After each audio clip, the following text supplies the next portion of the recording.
ఇప్పుడు తెలంగాణ కాంగ్రెస్ ఎంపీలు మొత్తం కాంగ్రెస్ పార్టీ ఒక అడ్జర్న్మెంట్ మోషన్ ఇచ్చి పార్లమెంట్ స్తంభింపజేస్తే కడతారా? లేదు 8 మంది బీజేపీ ఎంపీలు మా తెలంగాణకు అన్యాయం జరుగుతుంది మేము రాజీనామా చేస్తామంటే దెబ్బకు దిగిరాదా ఢిల్లీ? ఇవాళ ఎందుకు చంద్రబాబు నాయుడు చేతుల్లో ఢిల్లీ ఉంది? ఎంపీలను చూసుకొనే కదా. మరి మన ఎంపీలు నిర్ణయించుకోవాలి. మిమ్మల్ని ఎంపీలు చేసింది తెలంగాణ హక్కులు కాలరాయడానికా, తెలంగాణ హక్కులు కాపాడడానికా? తెలంగాణ బీజేపీ ఎంపీలు ఆలోచించాలి. ఇలా ప్రజలు ఆలోచిస్తున్నారు.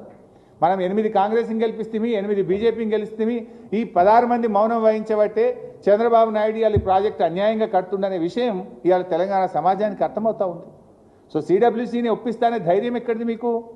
ఎంపీలు నీ చేతులున్నారు కనుక, ఢిల్లీ నీ చేతులు ఉంది కనుక, కేంద్ర ప్రభుత్వం నీ చెప్పు చేతుల్లో ఉంది కనుక నేను ఒప్పిస్తా అనుకుంటున్నావు. కానీ మాకు కూడా రాజ్యాంగం ఉన్నది. ఈ దేశానికి ఒక రాజ్యాంగం ఉన్నది. ఈ దేశంలో ఒక సుప్రీంకోర్టు ఉన్నది.